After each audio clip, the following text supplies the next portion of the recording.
but he was like, kind of laughed at me when I was like, I don't know what I'm gonna do for Halloween, guys. Like the admin team I was working with, they're like, oh, okay, and I was like, they said okay, and then I showed.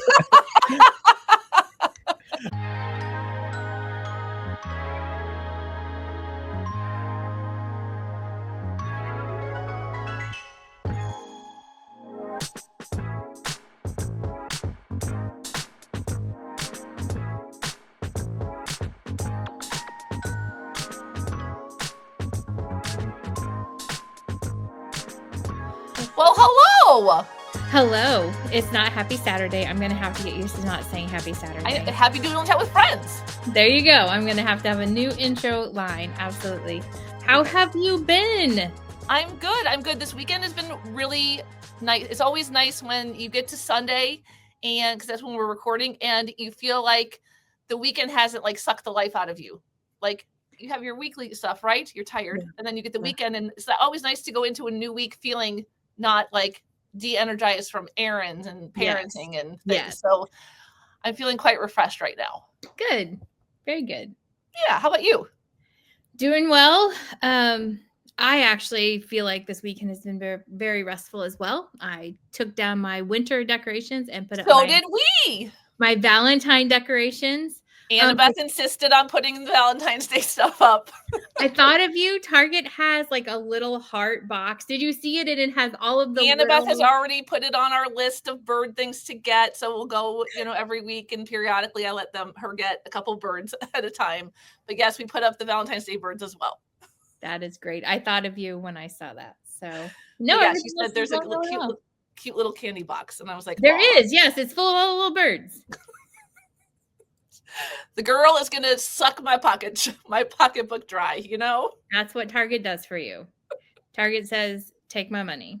They do. They really, really do. But the birds are cute. And we have, I don't know, we got to be close to 50 now. But it's okay. We have a bird for every season. That is great. I love it. It's our thing. Yes, it is. Well, we do have a guest tonight. I know it's a guest that you already kind of know. It's not a guest that I know, so I'm actually really excited about it. So his career started in education as an 8th grade U.S. history teacher. During this time, he gamified his classroom and he shared his knowledge through social media and conferences. He then became a technology integration teacher where he introduced Genius Hour and design thinking. He continued to share his expertise with others as he became an instructional coach before moving into administration as an assistant principal, a role that we share. Right. I'm really excited to doodle and chat all about Adam Bold today. Me too. Hello, Adam. Hey, how's it going? Good to see you, Carrie. Good to see you. Nice to meet you. Nice to meet you. I was telling my husband, I'm like, it's been a minute. Yeah. Like Adam's from back in the day, was it Austin, right? Austin ISTE? Yep. Austin ISTE, I think, and USM Summer Spark is where we really kind of first met. And then we presented the next year, I think at Denver, or maybe I can't remember. I can't keep it straight.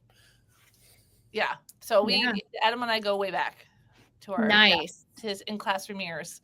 Yeah. Yeah. So it's exciting to see you again and to have you here with us. Yeah, I'm super stoked to be here. When you messaged me, I was like 100% got to do it. Yay. That makes me so happy. I'm so happy. Me too. What's that? I said me too. Yes. So for Adam and for our friends that are joining us on this episode, we have the Bowl That Knows, and we call it the Bowl That Knows because it has very special questions that are written just for Adam. And a couple in there that even Mandi and I don't know. We don't even know about it. And we call it the Bowl That Knows because it always seems to give us just the right question for the conversation that we're having.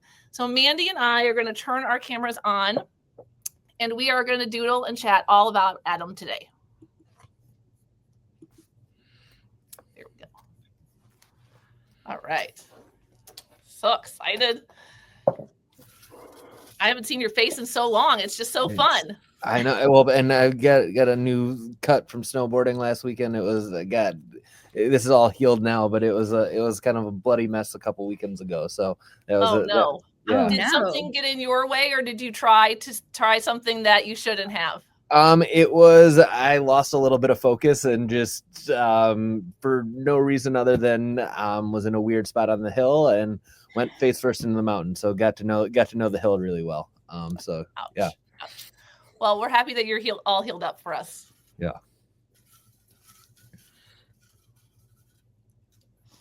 Do you find that most Wisconsiners are like fond of the snow and skiing and things like that? Everyone either skis, snowboards, ice fishes, or snowmobiles, or some combination in Wisconsin, right? Where 4.5 to 5 months of the year it's cold and snowy, and so you got to find something to do, keep yourself busy outside. Sure. So you just kind of have to embrace it, right? Yep. Yeah. But you grew up in Wisconsin, right? So you're actually at the high school that you went to, correct? Yep. So it's been a weird ride, but I am at the place I graduated from, working with teachers who helped me on my path when I was in high school, and I'm now working as their assistant principal and helping support the school. So that's been a cool space to be in this as this year has gotten going. Yeah, I didn't even think of it like that. Kind of trippy though, too, right? I bet.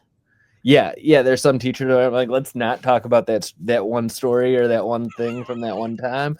But for the most part, they're people I had pretty solid relationships with growing up, and so it's been really cool to be back in the space. That's awesome. I'm so happy for you. All right, we have our first question. Oh, it's a random one. Would you rather live under the ocean or on another planet? I'm gonna go on another planet, right? Like kind of go, like explore the unknown. You never know what's gonna happen out there, and you kind of, right? I'm gonna go back to my history days and like explore the unknown and expand and grow and build kind of more upon where we are at and how we operate as people. Oh, I love it.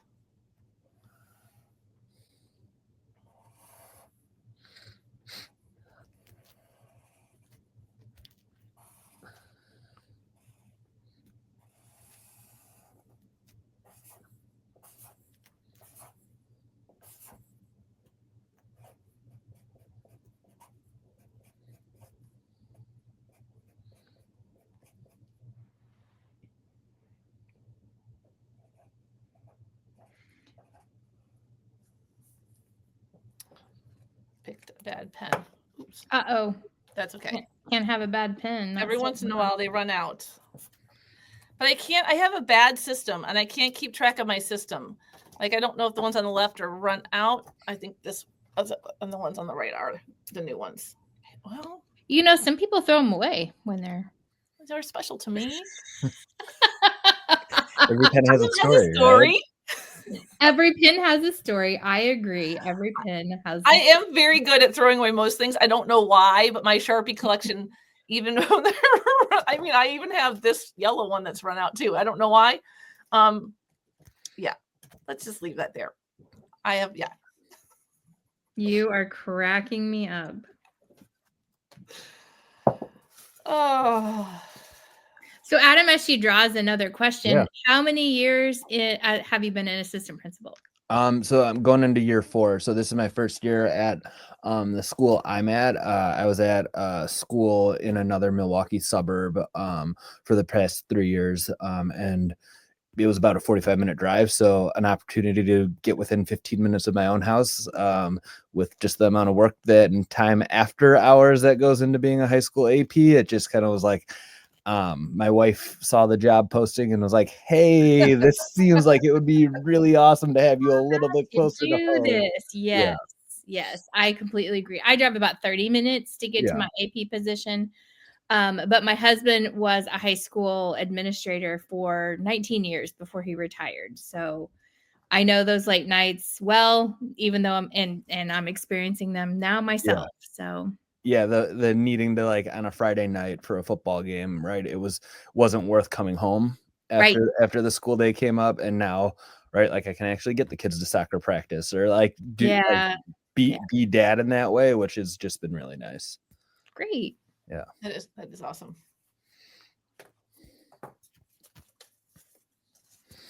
How long have you been an AP? This is my second year. I spent 22 in the classroom, and this is my second year as assistant principal, and I have loved the challenge. Yeah,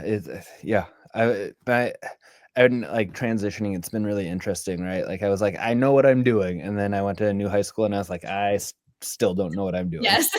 Yes. New places bringing their own challenges. Yeah. So.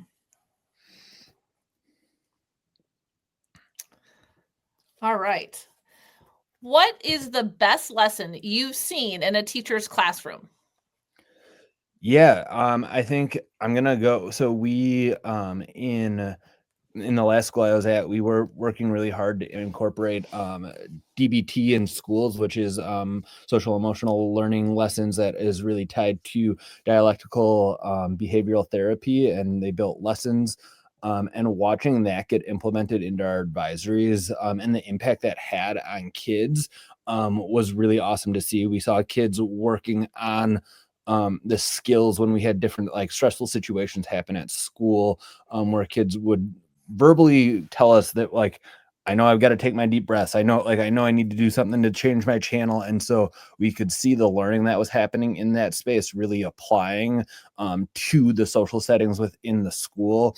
And we went to it because we were having a lot of behavioral issues in the school, and we knew we needed to implement something proactive. And so it was really cool that our teachers embraced it and were actually running the lessons really effectively in those advisory classes, and that kids were internalizing them and making them come to fruition.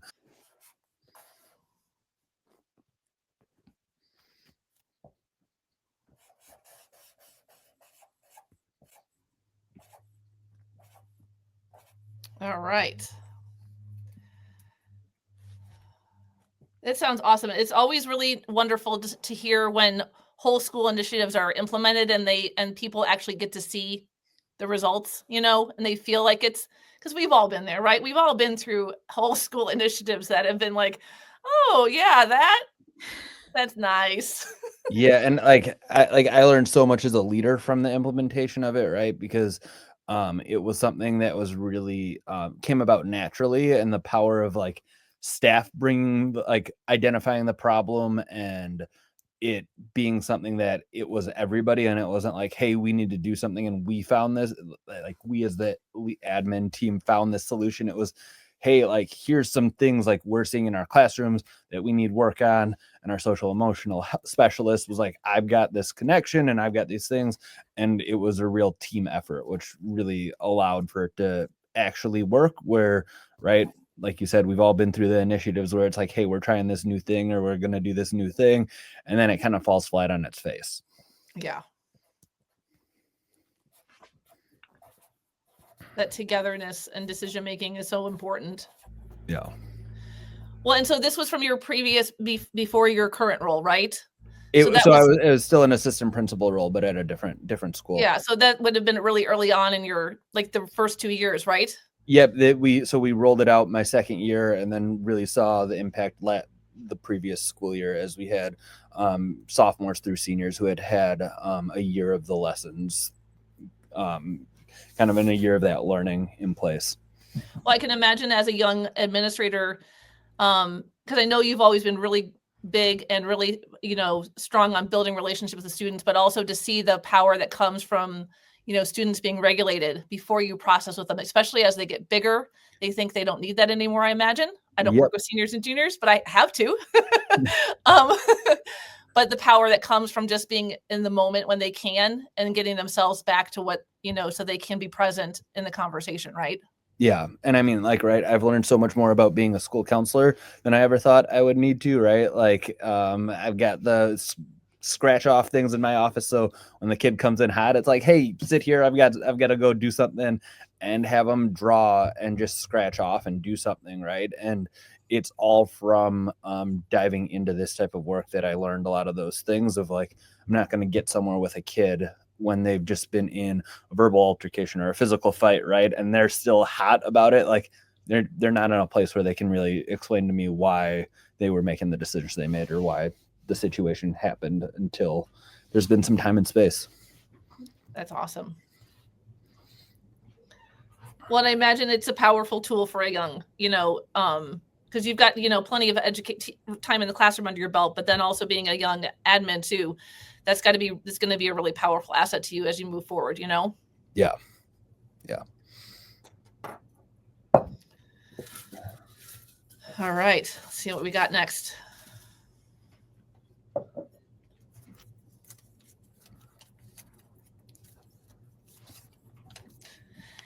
If you could ski anywhere and with anyone in the world, what's at the top of your bucket list places to ski? Who would you ski with and why?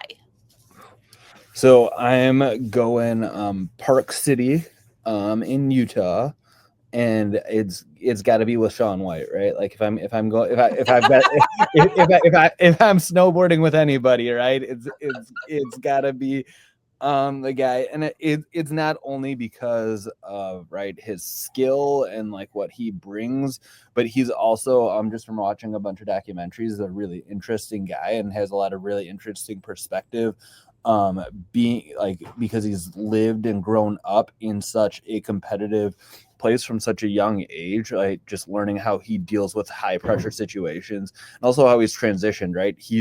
Me and him aren't that far apart in age. I think he's a couple years older or younger than me in some direction. I'm not sure exactly, but like how he's dealt with transition from being at the top of the mountain to transitioning to his next phase, and how he's gone through that. I think it would be really cool just to pick somebody's brain who's gone through that and has had to deal with that type of life transition. I love that.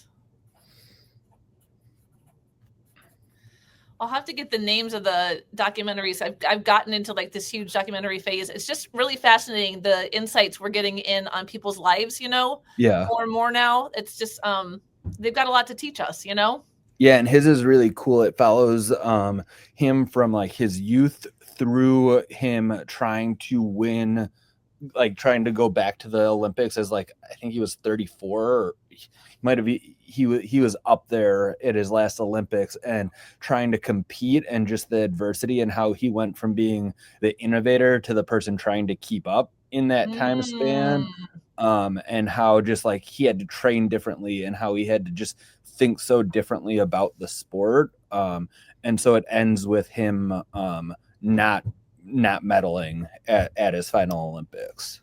Huh. That's a hard pill to swallow, I'm sure, for him. Yeah. Even prior to this last Olympics, or the last Olympics that he competed in, I was just very fascinated with him, just his positivity and the work that he has done with other people. And I don't snowboard at all. I was just drawn to him as a person because he does have that positivity. And like when you would see him interact with other people, even at the Olympics, outside of the Olympics, he was just always very encouraging to everybody that he was around. 100%. And it's super interesting. Like he was kind of ostracized by the snowboard community for a big chunk of time because a combination, right? Jealousy of talent of like somebody so young, and he was so dominant from the age of like 15 to 28. Nobody could even touch what he was doing. But then also because he wasn't, when he was at his best, the other guys who were really good were mid-20s having a different kind of fun than he could have at the time. Interesting. Not to mention he's got a cute little smile. So yeah.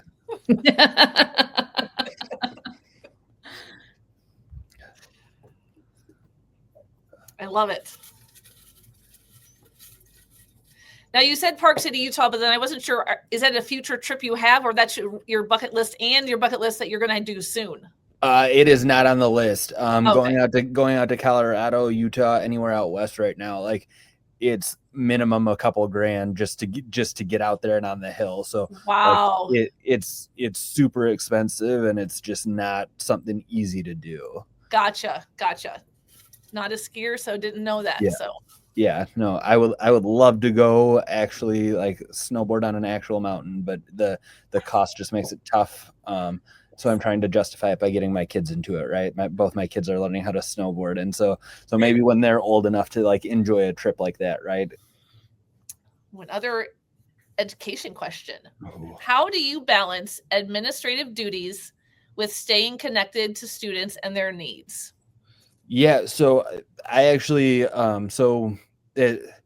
that's part of the reason why I ended up becoming an AP as quickly as I did. So I did the instructional coaching job for a year, and was pretty miserable, to be completely honest. It was like in a spot where I was only working with adults, and I got into teaching because I like working with kids, and I kind of didn't think it would be have that big of an impact on my like sense of bucket fill and that stuff. And I did that for a year, and then they approached me and were like, hey, we've got this AP position open at one of our high schools. Think you would be great for it? And I was just like, 100%, let's do it. I'll work with kids, even if it's kids who are getting in trouble. I'm working with kids again. So that kind of being what drove me into the position, that really stayed at the forefront of the work I wanted to do. Right. I got between my first and second year, we got a new principal, and he at one point was like, dude, you got to like hand off relationships to counselors or something, because there's never not a kid in your office. And I was like, isn't that kind of the point? But right, that kind of that push pull of, right, I also needed to make sure I was getting in classrooms, giving teachers feedback, and filling that other side of the bucket, because that is another thing I am really passionate about. But because I had that year where it felt like I lost the connection with kids, I just grabbed onto building connection with kids again once I was back in the administrator position. So it just became something that really became a focus. And as I transitioned into a new school again, it's getting in the hallways, right? Like I'm truly a believer of being an administrator outside of the office. I try to not be in my office frequently. Shoot for like less than 20% of my day in my office. And that's being in the hallways, being in classrooms, being where kids are at, because that's going to be how I'm effective at monitoring student behavior and proactively addressing it, as well as just being able to be supportive of teachers and be there for teachers when they're working with students and working on getting better in their classroom. For teachers, I've found over the last 3.5 years now that to have credibility with the teachers you're working with, they want to see you in their classroom and feel like you know what's happening in their classroom, and not just for the one-time observation. So it's about just being present and being in the classroom and being where the kids are at, right? Like I'm never not in the lunchroom. I'm never not, if kids are doing an activity. We just had a massive wrestling tournament at our school. So it was being in the gym as our kids were getting ready and being there and letting them see me there. No, I want to know they're set. They feel good. And that I want the kids to know who I am, not because I want them to be scared of me, but I want to be a trusted adult. Out of curiosity, how big is your high school? We're about 1,200. About the same size. Mine's 1,400. Yeah. Yeah, about the same size. Yeah. So both schools I've been at have been around that size, which is in Wisconsin considered a big high school. Right. So both schools were between the D1, D2 range for our sports, which is usually how people in Wisconsin measure how big a high school is. Are you D1, D2, or D3? Nice. Yeah. I think that's a shift that we're seeing in more admin, is the being out of the office and being in, just being able to build those relationships, because then when things get hard, whether, like you said, I like how you brought in the teacher part of that too. Like when things get hard with the educator or things get hard with the kid, if you have putting the invested in them in advance, it just makes everything else easier. It's not any different than the classroom. It's just different people. It's just different. 100%. It's adults, right? Or in a different way. And I hope that, like, what the thing that you said about just like being in the classroom and seeing lessons, and I know, different teachers will answer that question different ways, but I love when my admin comes to my classroom. Come to my classroom, sit and see what I'm doing. I'm always proud of what I do. And I hope that more admin sit in the back of the classroom, watch what's happening. It's just such a good thing. And I hope more teachers welcome it too, because it just makes the school, I don't know, if there's just a different relationship you have with your admin when they know they know what's happening in your classroom. Yeah, and like what I found, right, from being present in classrooms, being in a new system, we do things a little differently at my new school, which has been great to learn. But at my last school, right, they wanted us doing 15-minute walkthroughs, being in every classroom. And they kind of set some goals, and I looked at the goals and I was like, that doesn't seem like enough. And last school year, so the 23-24 school year, I had been in over 175 classrooms throughout the course of the school year, right? And by that, like the shift that had on our culture of like what an observation looked and felt like, and the different relationship, right? If I had to talk to a teacher about a difficult thing that a parent brought up or whatever it might be, they knew I had a great sense of what was happening in their classrooms. So then they weren't worried about what stance I was taking, because they knew I knew the good work that was happening in their space because I had been there in the classroom so frequently. Agreed. And I think, too, the thing that comes from that is, you get admin that have lots of experience as an educator, and sometimes you get some that have less. They just are more an admin than they are a teacher. But being in there and seeing other teachers do their things, it just makes your fund of knowledge to help future educators just so much richer, I mean, I'm not going to lie, right? After 4 years of being an admin, I'm like, man, if I went back and was a teacher, like I would be so much more effective at doing that job now. Like I just seeing so much, like such a wider scope and such a wider lens. It's like, man, like if I would have known that, if I would have, like, you learned so much from being in a classroom. And I think that point of like, being able to share that knowledge is huge. And also, right, like I can't assume I know everything, right? Like I never worked in a high school prior to my first admin job, which so I had to build credibility, and I had to do that by learning and by being willing to ask the teachers like, hey, why do you do that? Why did that work? That's different than how I would have done it in a middle school classroom, and just be open to that and how that looked and what that felt like. Yeah. Mandi, do you find in your role, so let's interview Mandi now. Do you find, because you came to admin with a lot of experience, do you find it fun now to be able to be in classrooms like you were, how like when we're in the classroom, we hear about other teachers doing fun, like great stuff. And so you come with a great wealth of educational or teacher experience, but like, is there a fun part of watching other people do their thing? Absolutely. Sometimes I forget because we are supposed to like be in there for a certain amount of time, but I will go in and sometimes find myself sitting through an entire lesson because I am so involved in the lesson, and it has been such a great experience. I always walk away, and I know because I have other admin that I work with, and I always come back and talk about the exciting things that I've seen. And I know they're like, she's just new, but I hope that's not the case. Because like I said, this is my second year. I hope I continue to be that excited about what I see in the classroom and the great things that the teachers are doing, because we've got some great people doing some great things. Yeah. That's awesome. I love hearing from both of you guys. Yeah. What's gonna be next? There's a couple in here that the bowl has to channel that I wanted to ask. I'm sure that life with children Lincoln and Robin is full of memories and even dad jokes. What is the most dad thing you have ever done or said? Oh, that's a good. I find myself being my parents I have said this to Robin probably 4 times today, where I'm like, life isn't fair. It's not easy. Like you got to pull yourself, like you got to get through it. And just like some of those things that like I know like drove me nuts as a kid, like, and then I find myself being like, oh man, I get why my dad said that. I get why my mom would like say that. Like my mom always like, the biggest gift I can give you is your independence. And then like I'm talking about parenting with friends, I'm like, we got to let our kids be independent and let them figure things out, and like, right, guide on the side kind of mentality. But I also just watching them grow up has been right. Like Carrie, like when we were first going to conferences and stuff, right? I think when we were going to present to ISTE, I think Lincoln was like 6 weeks old at that point in time, right? My wife was like, "You're actually leaving." Oh, cool. But just watching the personalities develop, where it's like has just been like kind of the magic, I think, of being a dad, of like getting to see them come into their own.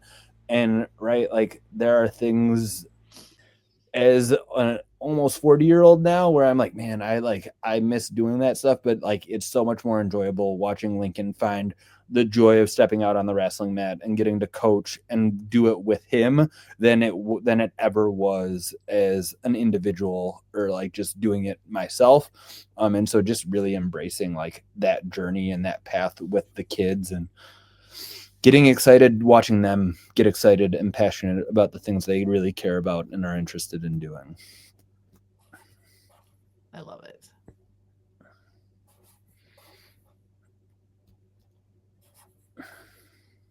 How old are they now, Adam? 9 and 7, so 4th grade and 2nd grade. Oh, those are fun grades too. Yeah, Robin's playing select soccer, Lincoln's wrestling and playing basketball and doing like, so it's just like that never ending like grind right now of youth sports and that world of like, we have one night a week where there's not an activity or an event going on, which is just fun to juggle that calendar. Is select soccer like travel soccer? Like, so it's like travel local at her age, right? So like we're not like she's not at the point where we're like leaving Wisconsin, but we could be 45 minutes to an hour and a half away for a soccer tournament to play the team that's 10 minutes up the road, which is like just the way it always works out. It seems to always work out when we're going a long way. We end up playing the team we could have just played at a park up the road. That does happen. Yeah. That does happen. I had a soccer player. I have 4 kids. Okay.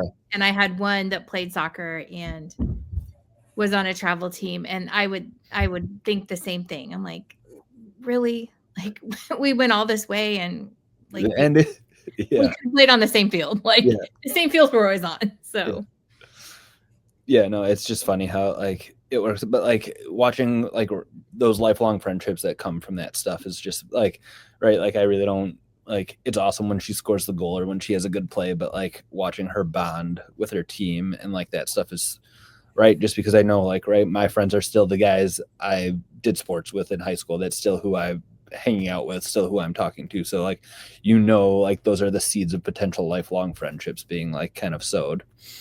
Yep. It's so true.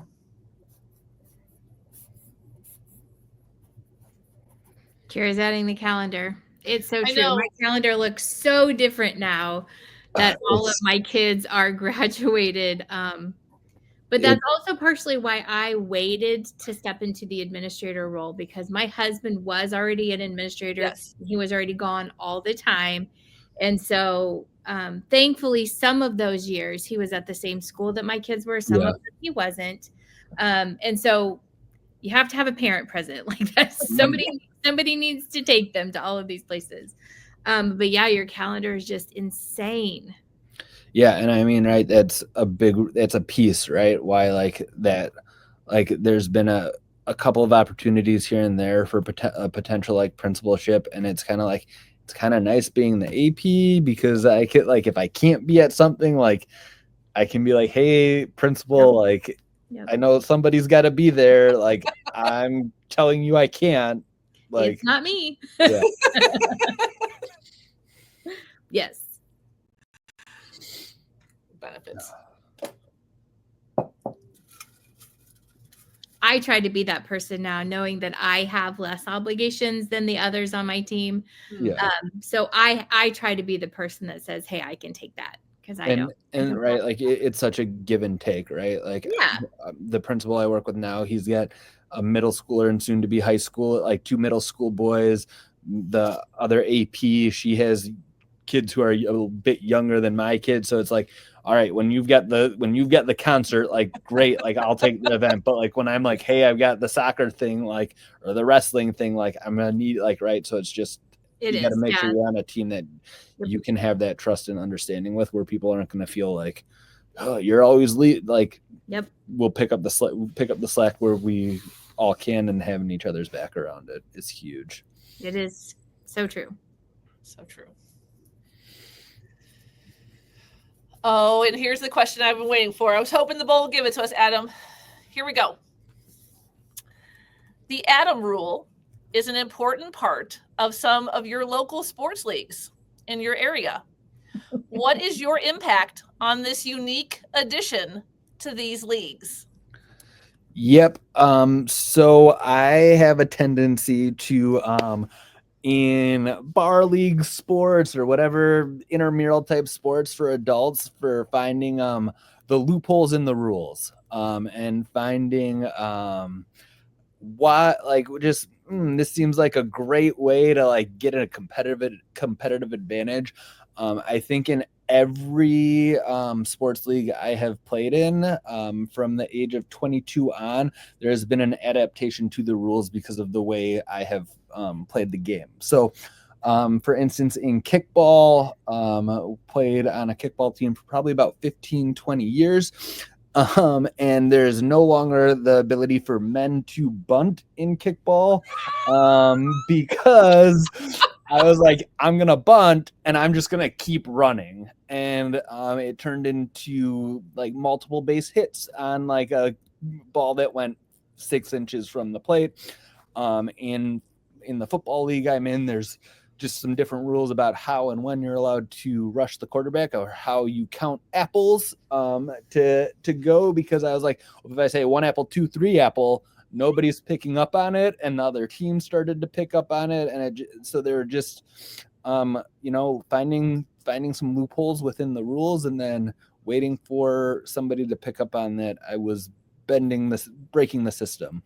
I would say, like, it sounds bad when I say it like that, but I think it goes to, right, like as a teacher and as a professional, right, I'm always looking for like, how can I be better, and how can I work within the system to be better for kids. And I think it's just kind of a mentality that comes from sports, but has really served me well, of like looking for the ways our system is or isn't working for some.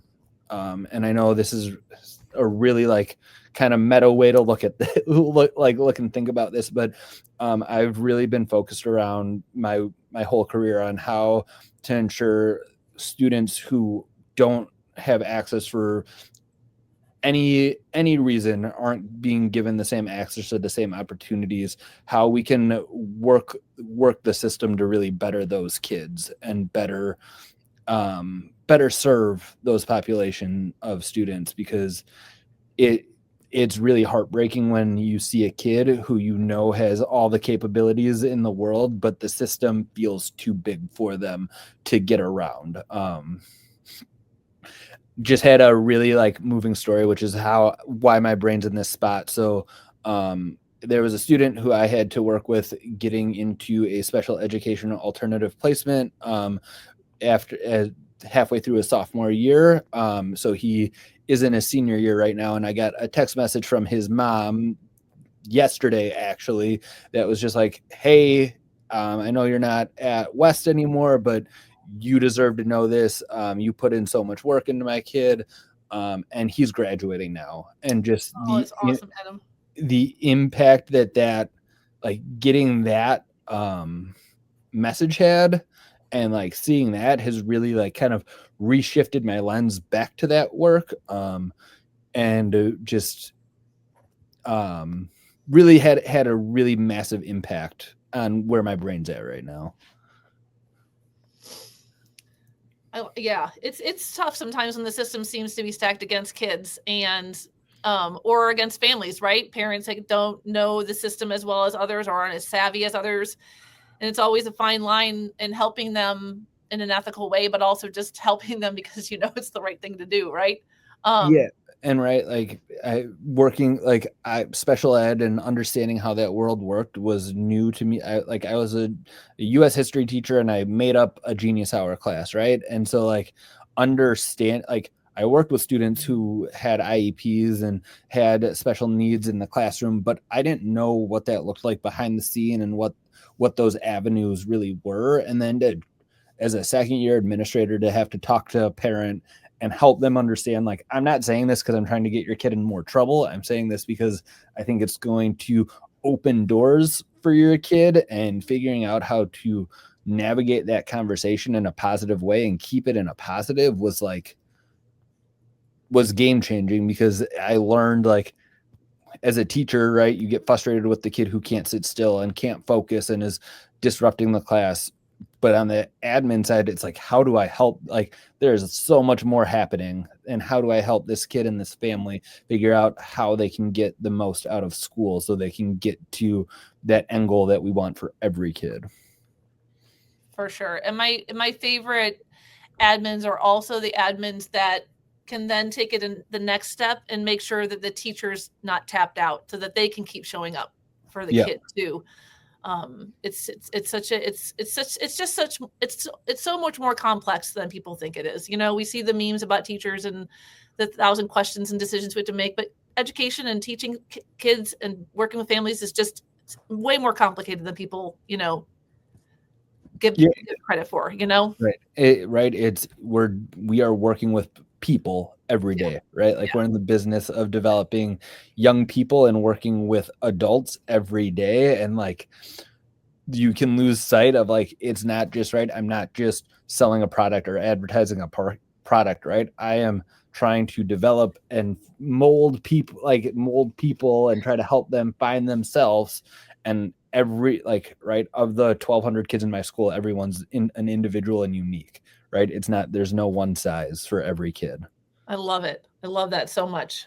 And I would say, like, so when we learned this tidbit about you, about the Adam rule, and I don't know why, but it didn't surprise me, because I also feel like back in the day when we hung out more with our friends and played games and designed rooms that were gamified, that was like the thing that you did. You made games in your classroom so that kids could find loopholes in it so that you could then develop something else, because it created just a really unique way of thinking. So it surprises me, and it's a fun little tidbit, but it also doesn't surprise me either.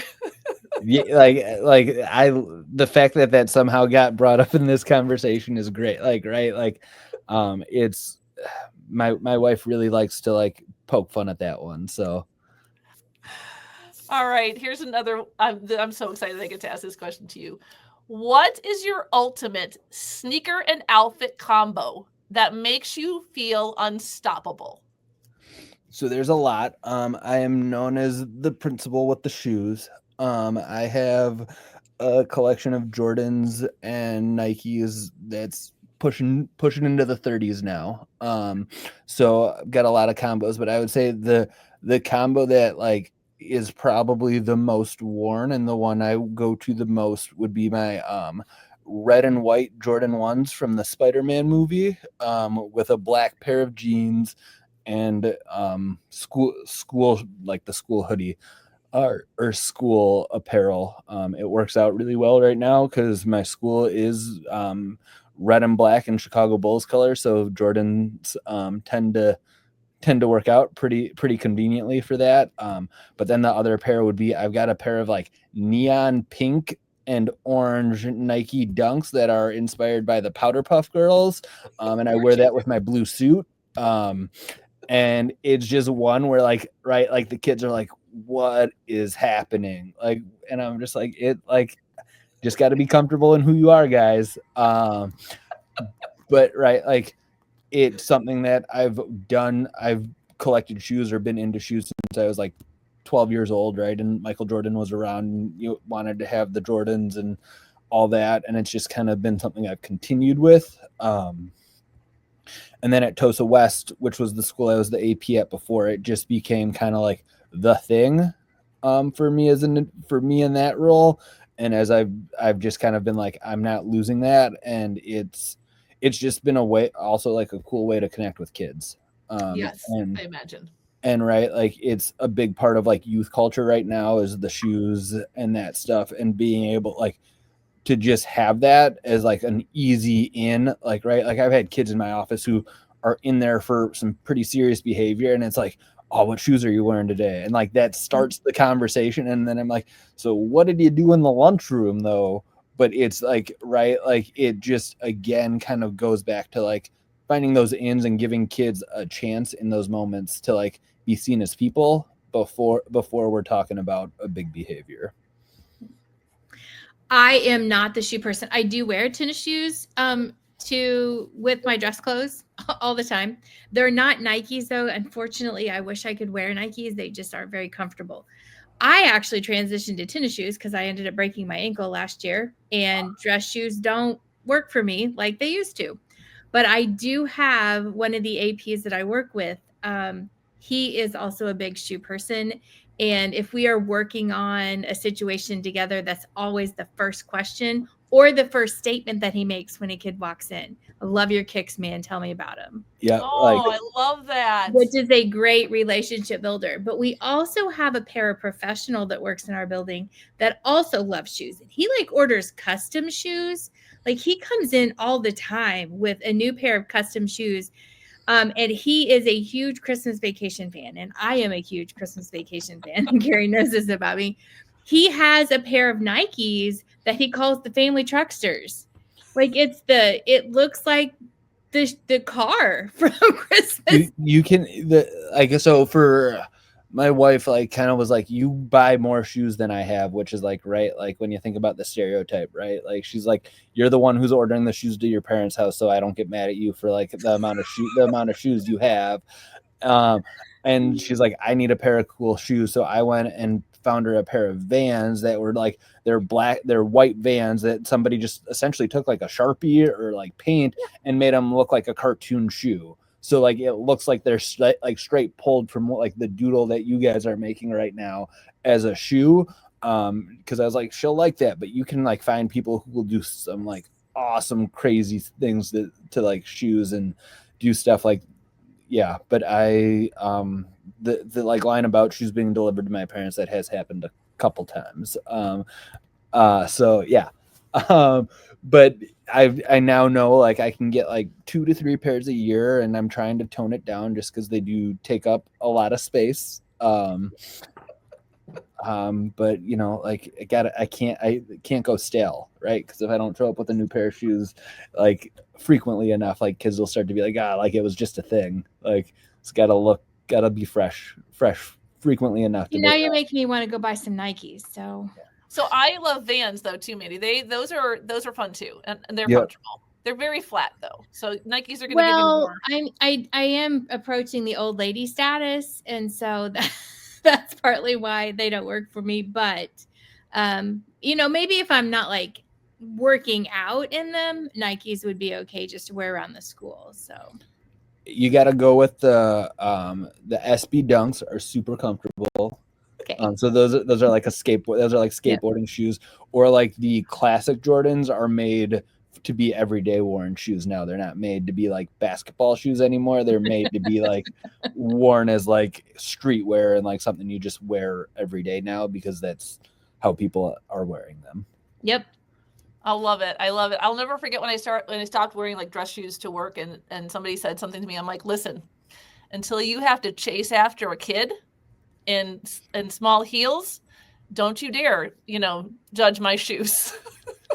Like, to each their own, but like I want to be able to move comfortably like that. Like, and you guys do some serious walking. Yes. Like Mandi tells me about her step counts. Like admin walks a lot. If you're not sitting all day, you're getting your steps. It's a ton. And so my school that I'm at is it's one story spread out over like 5,300 square feet. So like it is just it is massive. So it's like trucking.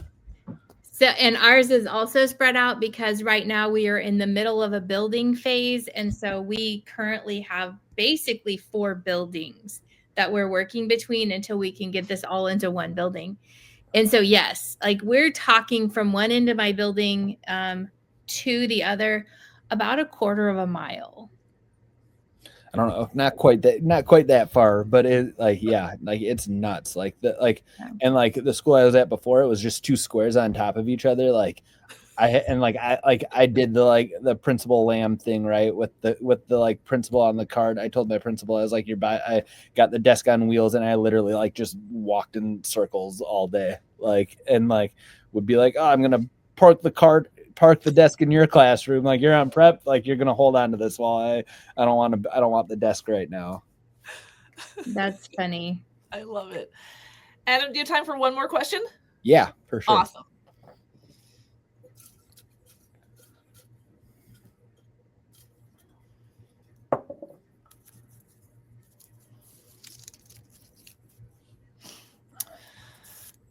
I couldn't think of a better one to end on.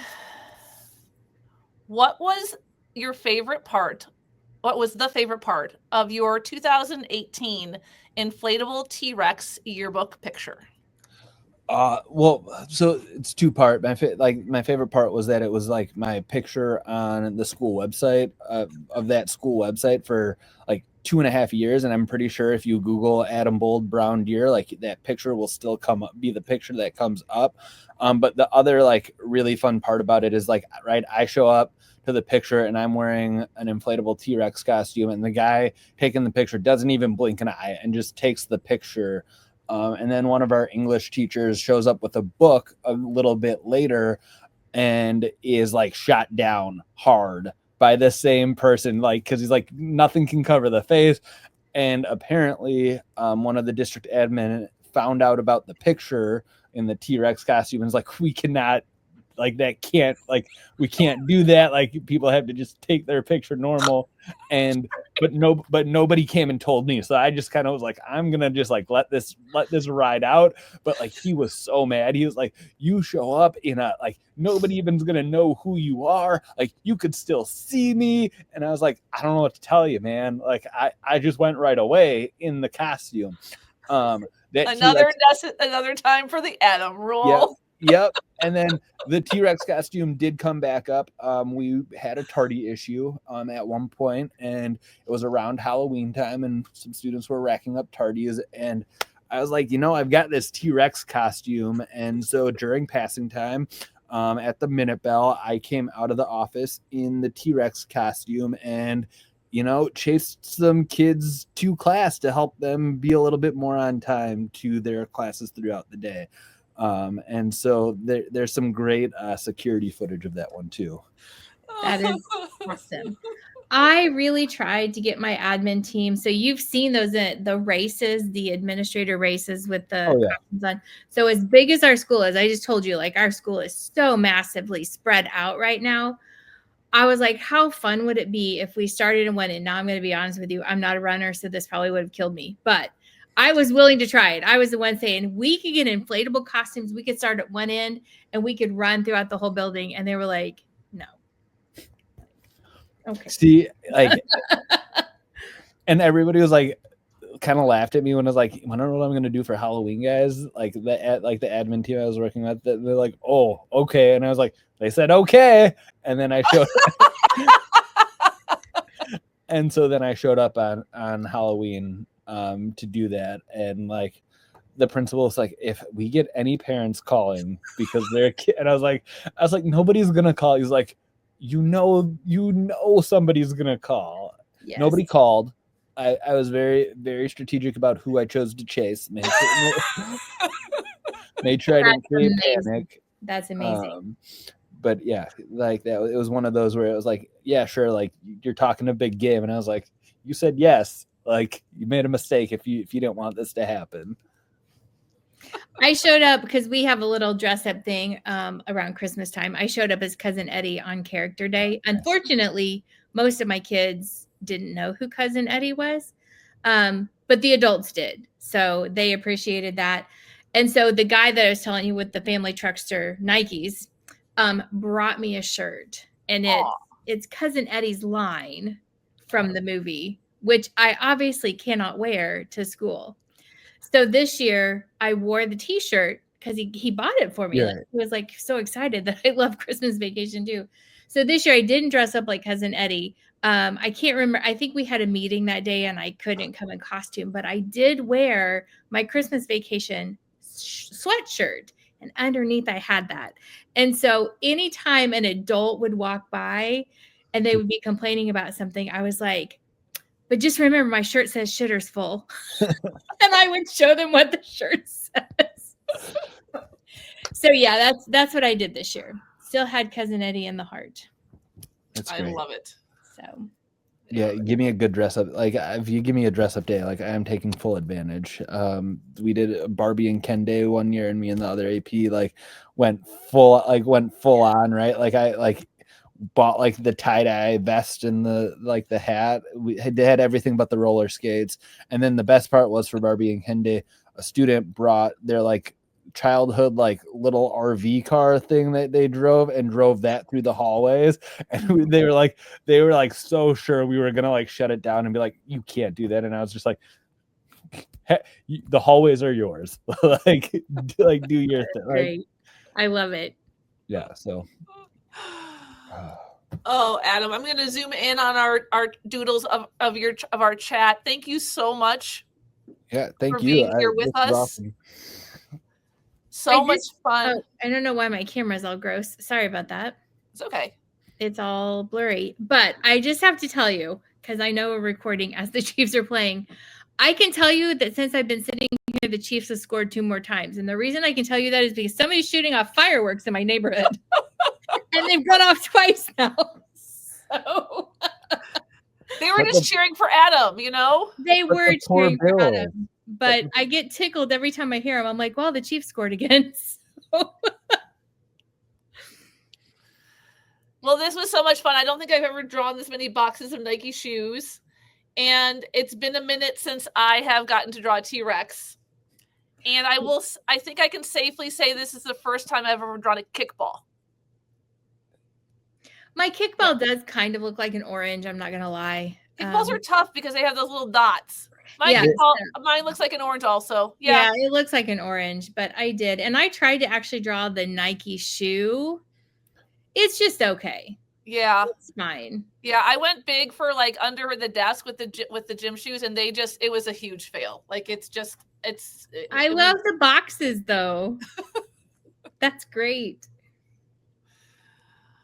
I did love that I got to get like an Adam quote in there. You just got to be comfortable with who you are. I feel like that is just, there's just so much about what you do, Adam, that just screams that, You got to find your spot, right? Like, yes. And like, yeah, it's something I work with kids on, right? Like it's unapologetically. Yes. Yeah. Yeah, I agree. Well, Adam, thank you so much for being here with us today on Doodle and Chat with Friends. It was just really great to reconnect with you and get to hear all about all the wonderful things that you're doing. Yeah, no, it was great being here, Mandi. It was awesome meeting you, and yes, nice meeting you as well. Carrie, it's always great. I when I saw you reached out, I was like, it's been way too long. Yeah, we gotta remedy that I think, for sure. Yeah. And then Doodle and Chat friends, if you were here with us and you joined us to listen to Adam or draw along, snap a picture of your Doodle and Chat and share it out on your favorite favorite social media platform. # Doodle and Chat, or you can tag us at Doodle and Chat. We love to see when other people are a part of what we're doing. And then be sure to check our Instagram for our latest giveaway. Every time we have a Doodle and Chat friend on, we have a giveaway. So we'll have a very special one that we'll be hosting there. So be on the lookout for that. And we'll see everybody next time. Bye, everybody. Okay.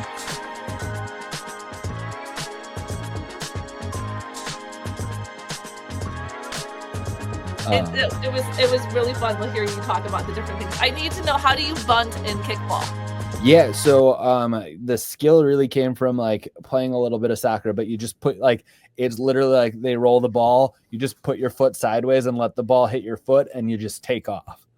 And so it's just like a dead sprint to first, and I just learned like the distance, right? Like I'm most likely going to outbeat the throw. And if you make the choice to throw it, I'm going to beat the throw to second. And then if you throw it to second, I'm going to beat the throw to third. And then we see what happens. And then we just see what happens from there. I'll venture to say that you must be quite quick if you're going to do the bunt too. Like I would not bunt because I wouldn't even be able to beat the ball. I am not fast, but I have a very quick first step. So I get moving really fast.